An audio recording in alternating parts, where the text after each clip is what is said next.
United just lost to a Southeast Asian 11. Has this club finally hit rock bottom? So we're on the postseason tour that nobody asked for in Malaysia. The players are sweating their ass off, and just in solidarity, I am also sweating my ass off in the pod room. How are we feeling? Riveting stuff from Kuala Lumpur. The lads look like they're up for it as they lost 1-0 to ASEAN All-Stars, ragtag crew from Southeast Asian football. How are we feeling? How are we doing?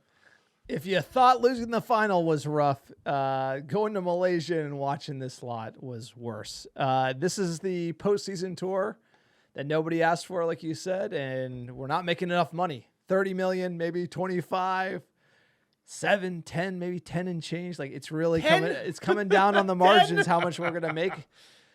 This is really sad. It's tough as a fan. You know, we got texts from Liverpool fans, Everton fans, like just the images on social media are tough to look at. Like the promos, they got Delit and Xerxes and, you know, the signature event where Garnacho doesn't want to be there. The stadiums look a little empty. The fans booing United after losing to this horrible team. Got to see some youngsters, though. Bright spots of the tour. Sekou Kone, you know, looking pretty sharp. Amram not looking too happy. And you know what? Like, I don't really care, you know. I feel like there aren't a lot of ups to this one. The optics are horrible. Like, horrible. Like this is damaging to the brand, unfortunately. And I haven't really seen when Eric Ten Hag, we played a ton of games in the U.S. You know, that was kind of rough. We were rotating a lot and even playing like 11s of kids and kind of probably making fans stateside pay too much, but didn't feel like it was damaging to the brand, maybe damaging to our players with all the travel. This feels like desperation. This is an indictment of where the club is at right now. And let's be honest, the club is in the gutter, and it's being run by people who are finding their feet if we're being charitable. And if we're not being charitable, they're making a meal of running Manchester United because a semblance of arrogance or just, you know, a bored guy being over the top and making the decisions. Because United, it's not the fact that we went to Malaysia. It's the fact that we went to Malaysia this week. Still like a week after losing an embarrassing final to Tottenham Hotspur in the Europa League final, the worst season in 50 years for Manchester United, and we're going on a cash grab for peanuts. 7.2 million pounds is the number that came out of the BBC reportedly, and like you said, I think that's the top of it because there were empty seats. I think there were the booing, and I think it just speaks to like United has lost some of the luster internationally. You feel less of that, like you said. All of our most recent tours have been hybrid Europe. And then a lot of the United States where there's still plenty of fans, but like, you know, there are fans, but I just think we don't have the same gravitas that we did a decade ago. You know, Fergie's been gone for a long time. United's been overshadowed on the pitch by many different clubs, and going there the way we did for basically hat in hand. You know, if this is part of a summer tour, as we're getting into fitness, we've already cleared out some of the squad players who don't want to be there, who won't be there in a month. Like even, you know, our boy Johnny Evans, who's obviously not a bad personality to have around. It all doesn't make sense. It basically makes the most excruciating season we've ever experienced go longer. It's yeah, like, I thought we survived the season. Keep going. Where did this come for some from? reason, you know, we're going to like, play this terrible team and lose. So, you know, have more of your pain and a side of it as well. So that's how I felt. This is like the young Undertaker coming out of the coffin. I'd be like, I thought we we literally had the pod where we put the 24-25 season to bed. Then it's like, uh-oh. You didn't have enough? Here we go. Let's get into that 11. We had Onana in net, Heaven, Maguire, Stafford, Monroe, back three, not giving that up. Dogu, left wing back. He didn't play hard enough in the final. Casemiro, Ugarte, Delo, Morehouse, Mainu, and Hojlund up front. Hojlund's going to play until he scores, I swear to God. Yeah, and this is just... we shouldn't even be here. We shouldn't be breaking this game down. You would like to see more rotation. But the fact that this is a pretty strong 11, obviously Morehouse and Stafford Monroe are the names that, you know, they're new to a lot of us. We heard the names in the academy, but then I have players that are regularly featuring for Manchester United in the first team.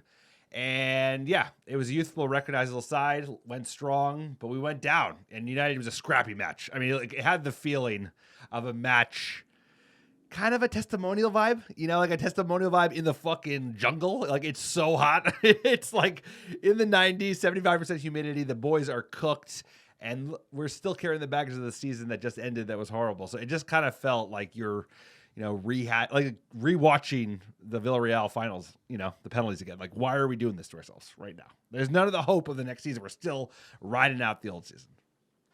No, it was absolutely atrocious, sir. It was something we didn't need. And shout out to, I'm going to kill his name, Maung Maung Lwin, lashed in the through ball to last in Sedgwick's diagonal through ball in the 70th minute to win it. Shout out to him. He's a how old is he? 29. 29-year-old. He plays for Lumphon Warriors, sir. 87 appearances, 11 goals. So actually a big goal against United. Again, bad defending from Manchester United.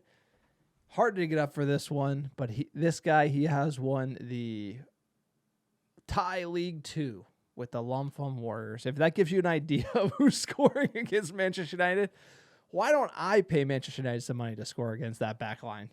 I could raise some capital there. I think that's why they got greeted by boos. Manchester United fans that were the majority of the people that showed up at the end of the day were not happy with it. So it was a nice pass, to be fair, and a decent finish as well. But this goal, if we're going to concede it, should be scored against all academy lads. And the fact that you had more than half of your starters, many of who featured in the final a week ago, this huge final, it's all bizarro world. It was it's like you're in a place where you're like, what are we doing here? 7.2 million pounds? I cannot believe it. What are we doing? That doesn't even buy us the buyout to fire Ten Hag. We're literally playing like a League 2 side. Other chances in the game, Garnacho had a volley that was saved. Fernandez had a free kick that was tipped over. But we only had 4 shots on target all night. If you look at the stat sheet, 19 shots to their 9, 4 on target to their 2. We had more of the ball, nothing doing with it. We've seen this movie before. And, Højlund, I thought, didn't look great. I thought a lot of United players didn't look like they even wanted to be there. There you go. So that's where the product is kind of dying off. And the toxicity around this locker. So, when you see them lose that final and then get on this flight to go to this game, how can you even recover? This team needs a break. That's what ultimately United needs. It's they need to put the season behind us, and the fact that we're doing this cash grab is killing us. Like you said, they were greeted by boos, so they're getting booed by United fans at home.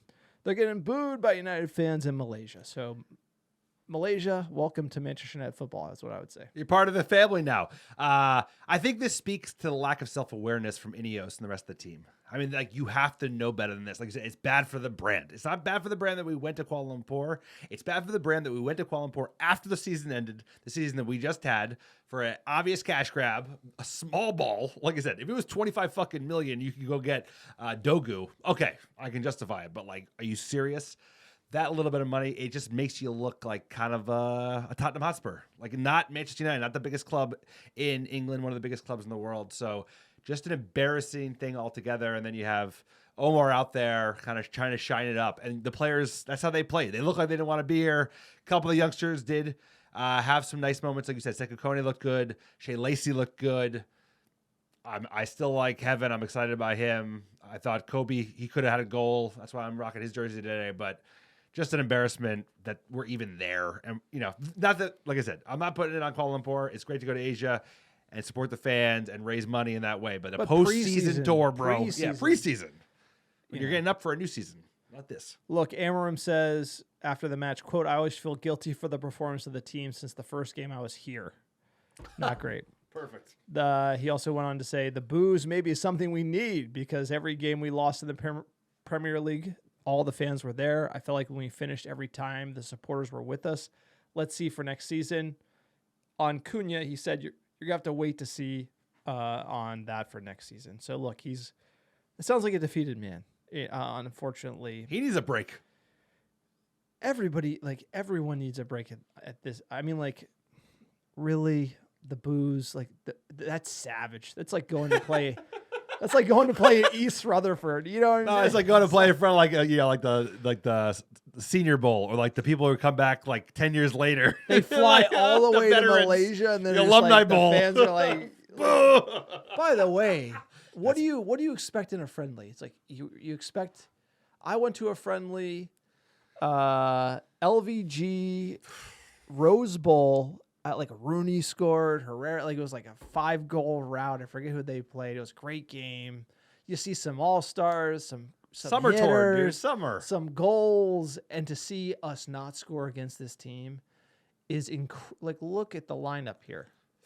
You know, look at these guys. Like, you know, like who are these? Like, we talked about this guy. You know, he doesn't even play.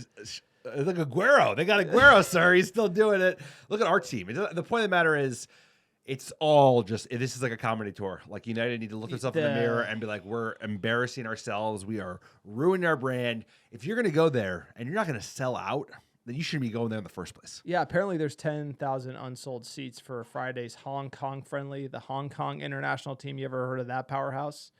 I haven't either. I didn't even know they had a team. That's not the point. You're going there to make money. It's not.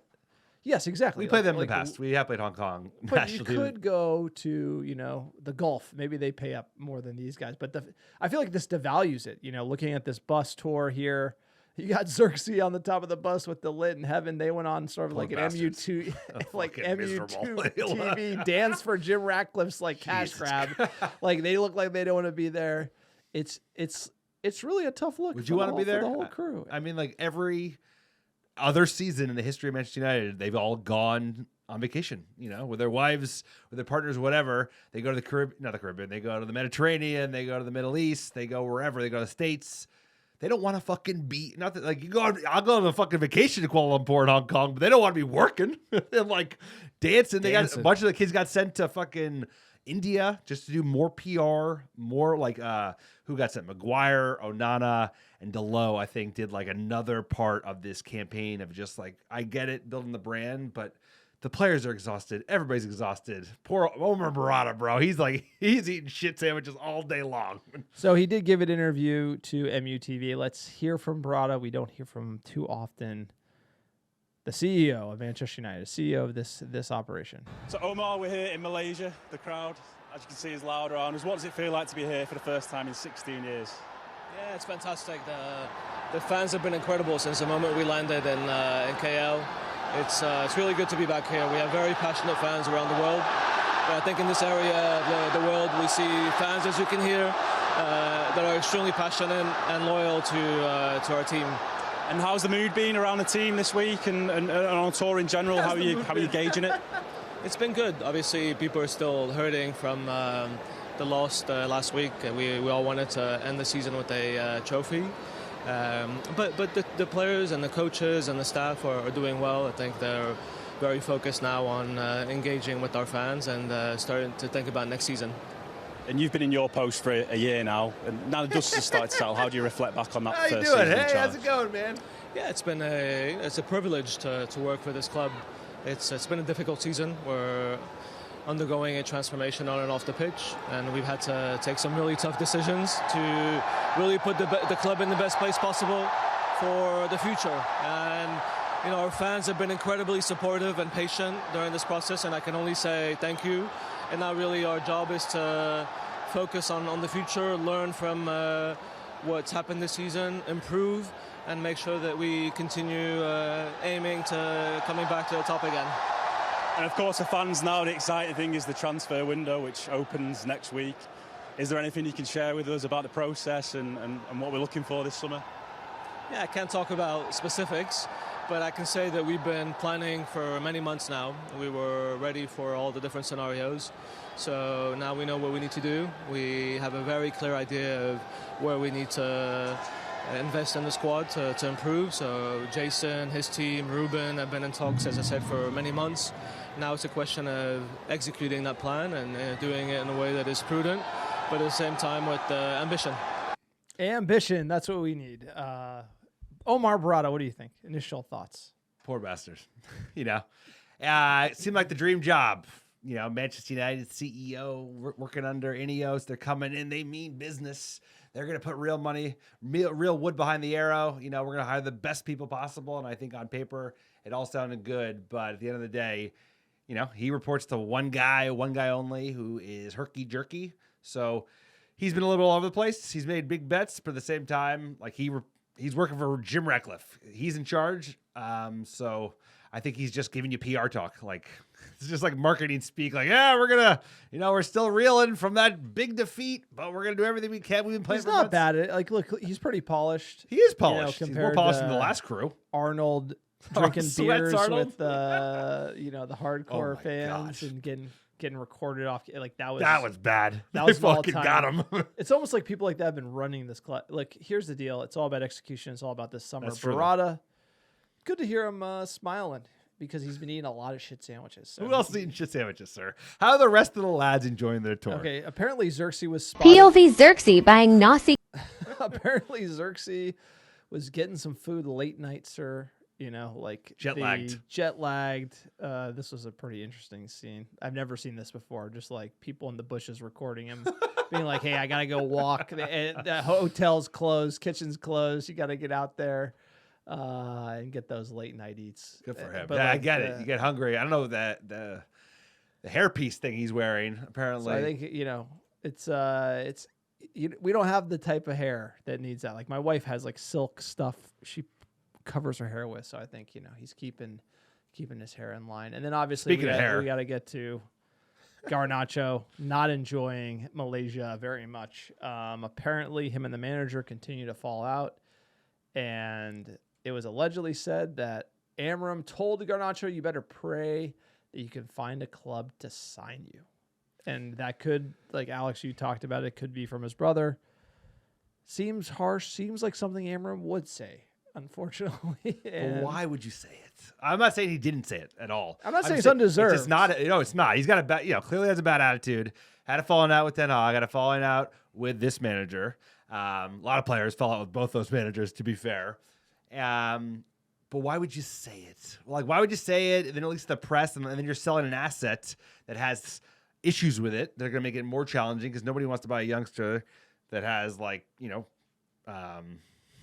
what's it called? Behavioral issues. So this doesn't put us in a good position to sell for a top dollar. We don't want a bargain deal. We have 3 bargain deals we're trying to get done right now with Sancho, Anthony, and Rashford. You don't want a 4th. Bargain Bin FC, I would say this is the perfect photo because this sums up the Malaysia tour.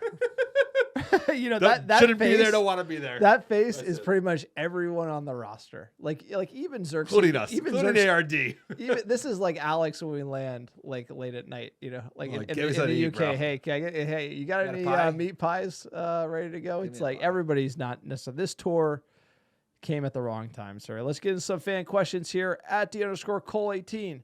We know the team needs a rebuild. Would this be a successful summer just to gut the wage bill?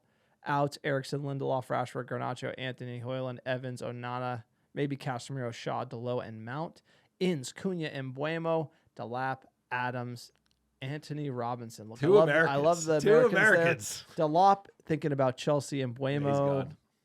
Everything's on the rocks. Like you don't make Champions League. You do not pass go. You do not collect $200, sir. It's like you do not get these players that would help you be better next year. That it's like a double blow.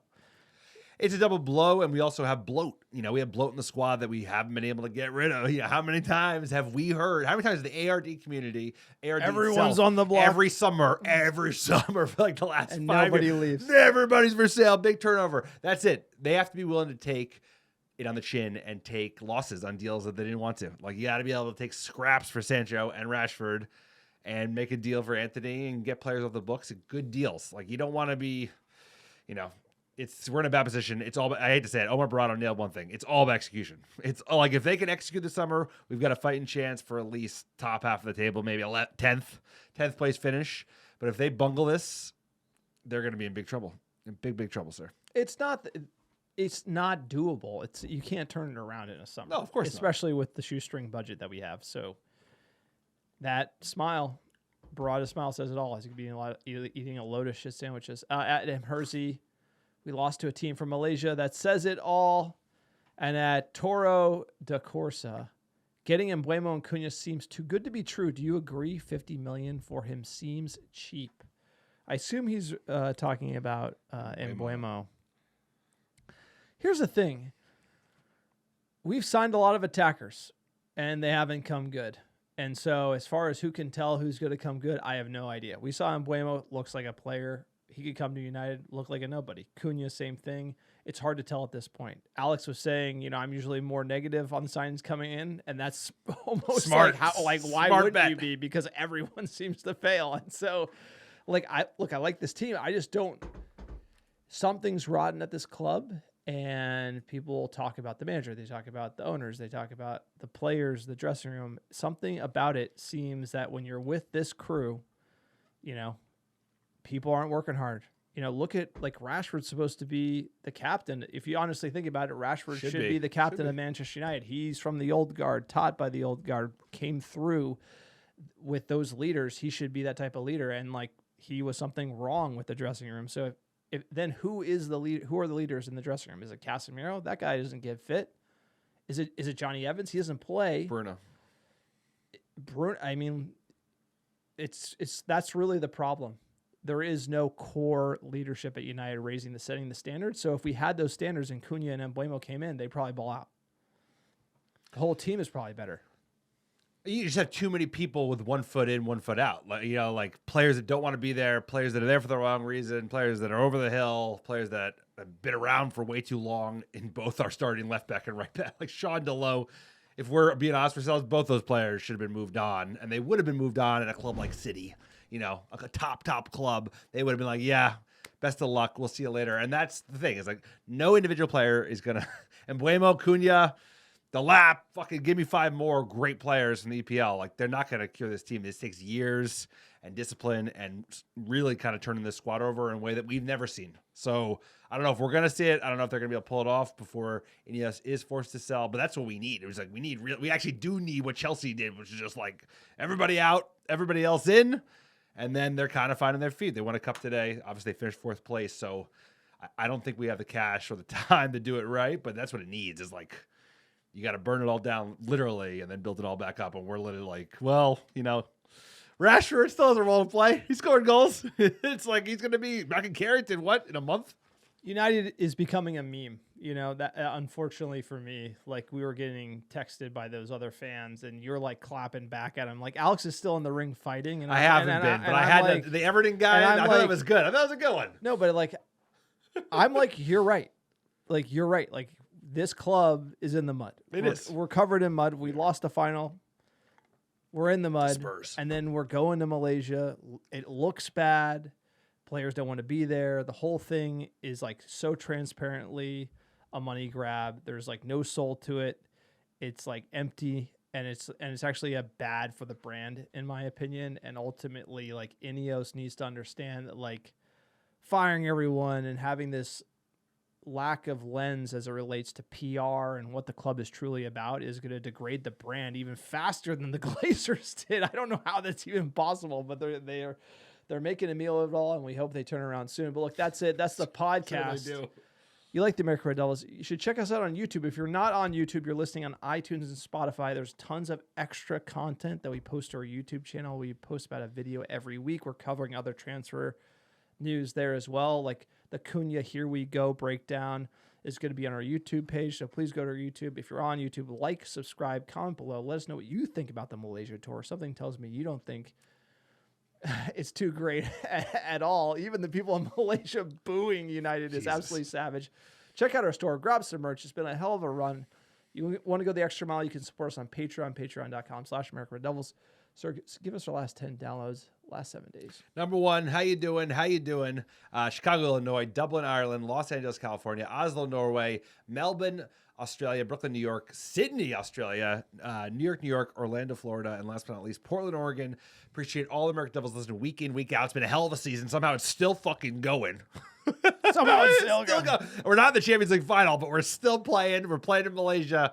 But hey, we appreciate all of you. Thanks for sticking with us. Onward and upward. Let's go.